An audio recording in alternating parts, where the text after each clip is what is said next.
Hello? Hello? Is this thing recording? Warning, the following video contains the following. And if one or more of those bothers you, why did you click this, dummy?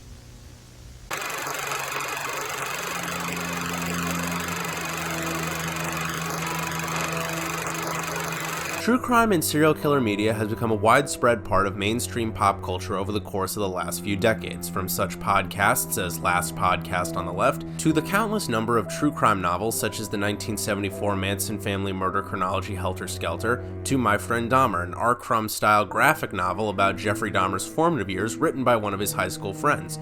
There's also the 2003 historical true crime novel The Devil in the White City, regarding one of history's first notable serial killers, H.H. Holmes, and how he used the backdrop of the 1893 World's Fair for the beginning of his murders.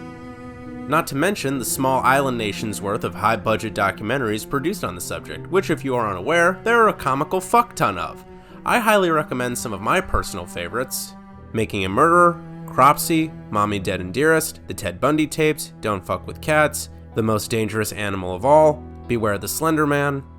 Hell, I can make the argument that two of my favorite episodes of Vice's Dark Side of the Ring, The Killing of Bruiser Brody and the Benoit two-parter, both have a very true crime feel to them, especially in the latter of the two subjects considering the amount of testimonials and crime scene photos they use. And honestly, that's just scratching the surface. Not only are there podcasts, books, and documentaries on the subject, but various dramatizations through film and TV, such as Forensic Files, Criminal Minds, and Dexter. Also, the recent, and hopefully not cancelled, Mindhunter, which focuses on two FBI agents interviewing some of the US's most notable serial killers, from Ed Kemper to David Berkowitz, to the previously mentioned leader of the Manson clan, Charles Manson himself.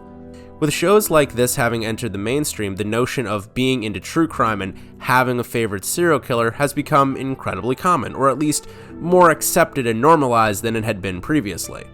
From the outside looking in, it can appear a bit odd that so many people, including myself, would be into casually and fanatically discussing the graphic details of some of history's most heinous crimes and sickeningly warped human beings.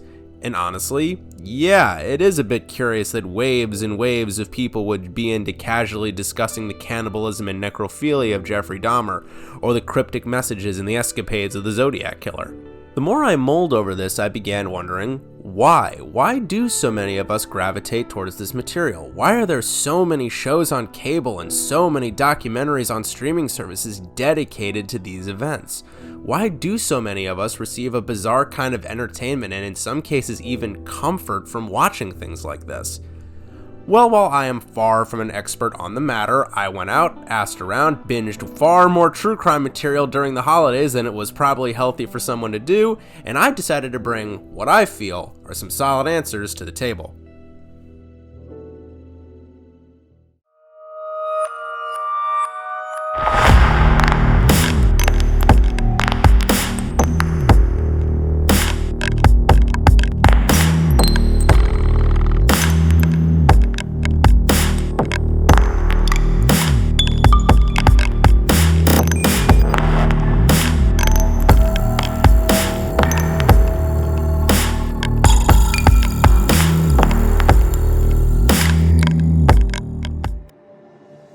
Let's establish first what true crime media is at its barest of bones. True crime is defined, as I partially explained before, as a non-fiction literary podcast and film genre in which the author or creator examines an actual crime and details the actions of the real people involved. As opposed to a horror film that might be based on true events or cherry-pick elements from real life, true crime displays the 100% truth about the who, what, where, when, and why, about how these horrible events happened, and the backstory of the men and women who carried them out.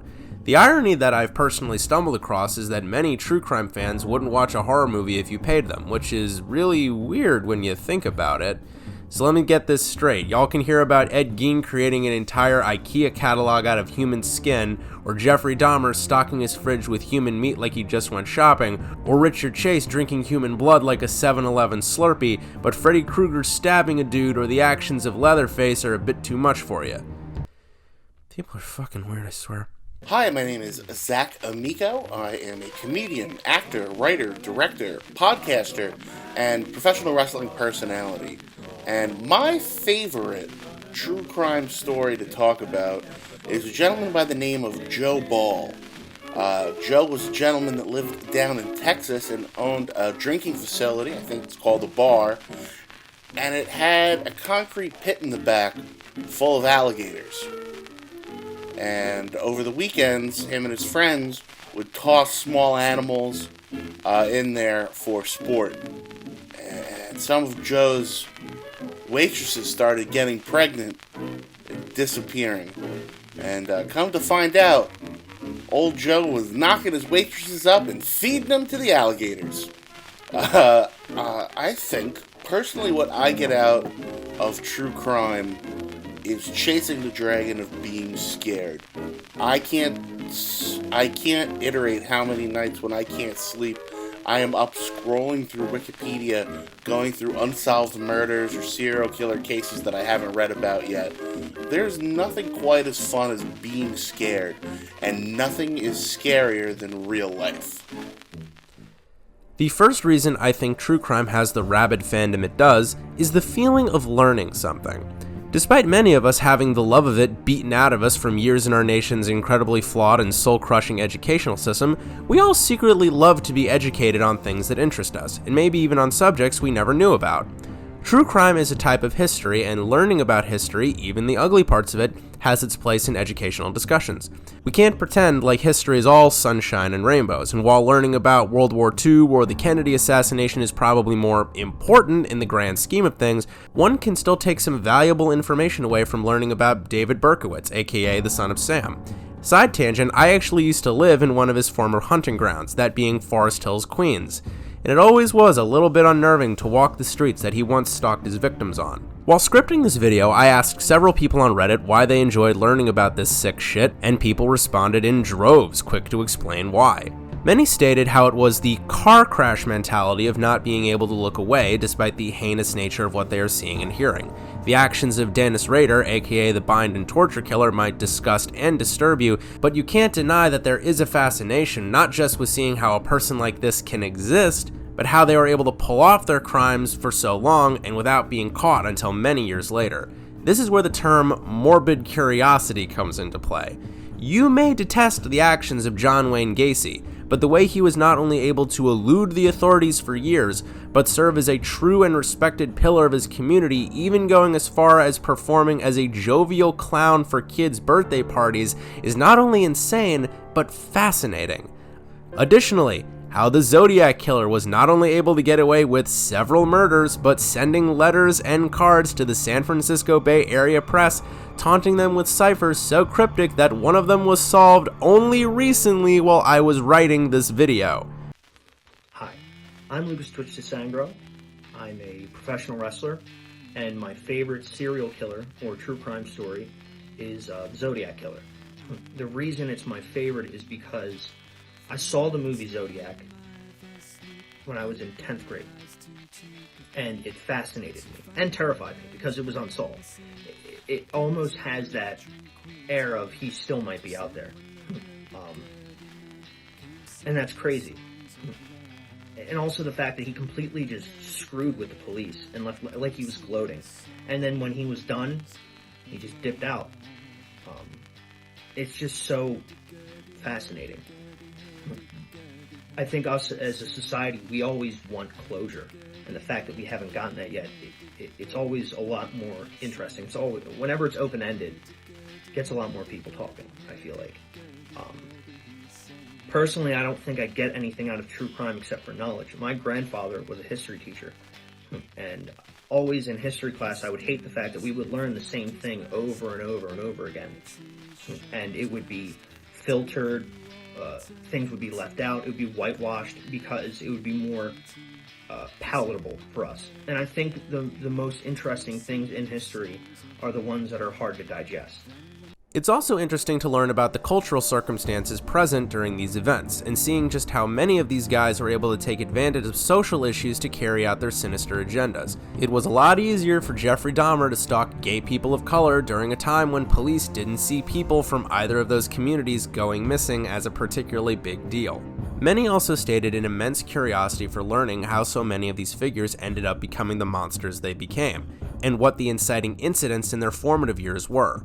Learning about Ed Gein and his symbiotic relationship with his mother, the true basis for Norma and Norman Bates, truly informs what made Ed Gein the way he was and why he carried out the horrific crimes he did.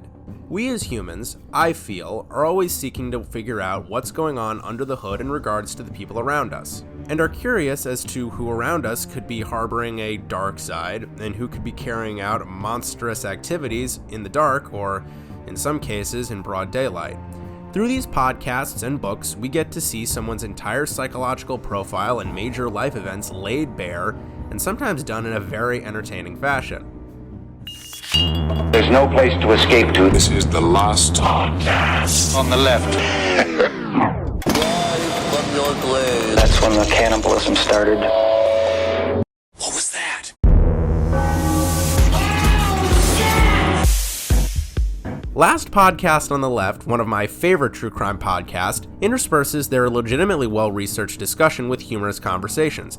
The humor in this instance helps to make the distressing nature of the material a bit more palatable for general audiences.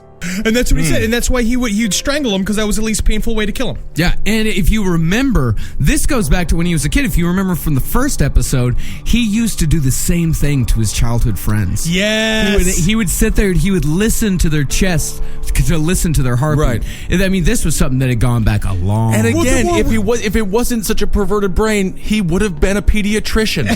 He would have been a doctor. Or at least, have the friendly hobby of being a taxidermist. Yeah. Sure. But then he also did the same thing.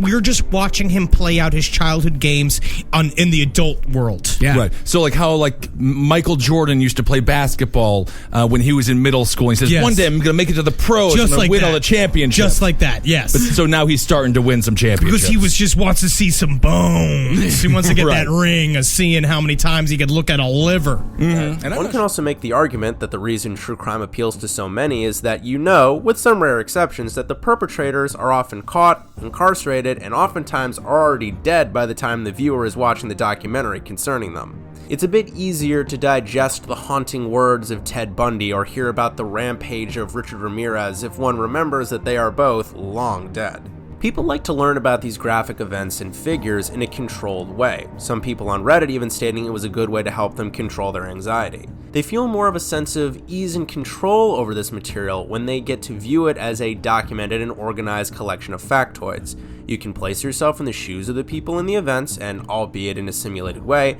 pretend what it would be like to encounter people like this and how you would survive them. The viewer can now head into the world with a sense of preparedness, now aware that the seemingly white-bread people they pass on the street and interact with at the store might be harboring something more sinister under the hood.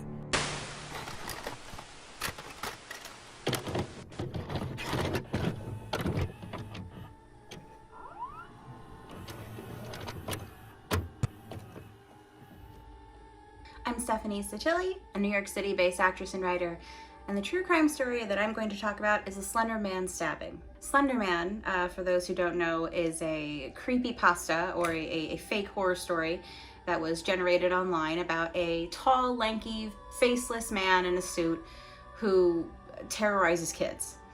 And these two girls in Wisconsin, Anissa Weier and Morgan Geyser, both 12 years old, thought that Slender Man was real. They started reading up about him online and started to get this idea in their head that if they didn't sacrifice a kid, that Slender Man would go after and kill their families. So in May of 2014, these two girls invited a friend of theirs over, Peyton, for a sleepover, and the next morning they lured her to a park and Morgan stabbed her 19 times. Thankfully, Peyton did survive. She was found by a passing biker. And the reason why I chose this particular true crime story is there's a lot of factors about it that are really messed up.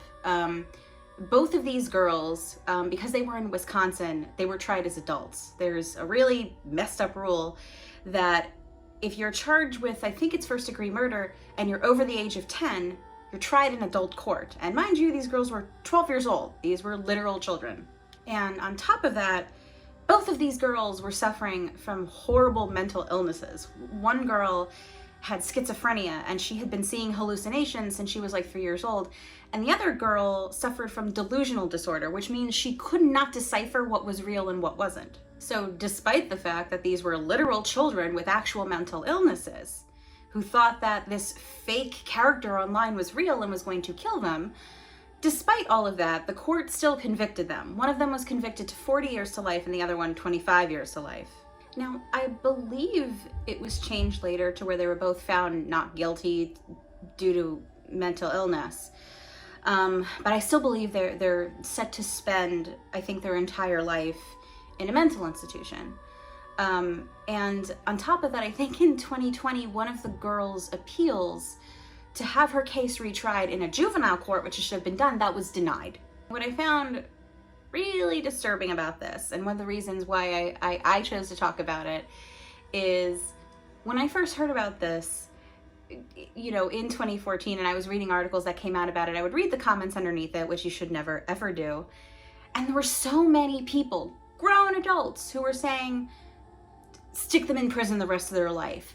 Let's put them to death. Stick them in the electric chair. Like 12-year-olds. These were grown adults saying, yes, let's put 2 children to death. 2 mentally ill children, yes, let's put them to death. I think I chose this story also because it shows that we have a long way to go as humanity. Like, I hate the fact that I exist in the same world as people who thought, yeah, let's put a 12-year-old in the electric chair. That's a logical thing to think.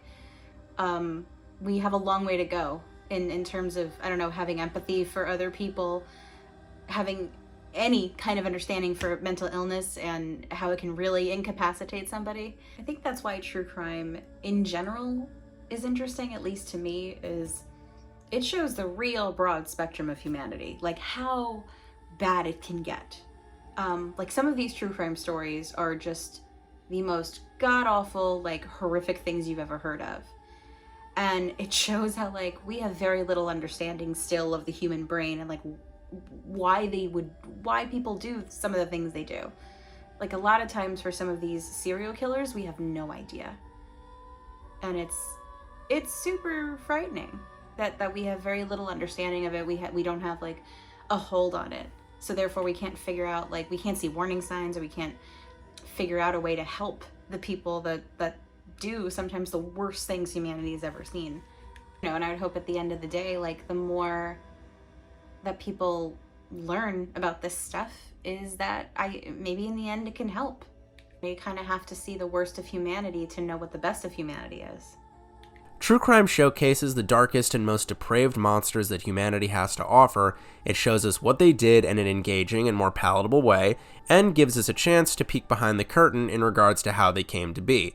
It also helps us learn how to be more prepared for others like them, and more importantly, what we can all do to avoid ever becoming like them.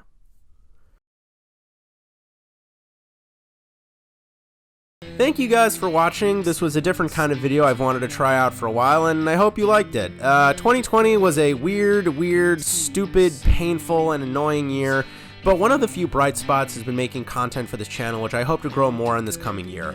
Expect a nice grab bag of content, wrestling, horror, more true crime, some lost media. The sky is really the limit, so definitely subscribe and come back for more. Be safe, guys, and I will see you in the next one, but for now, we gotta fade out. This is Benjamin Falbo from Dripping Skull Productions. Good night.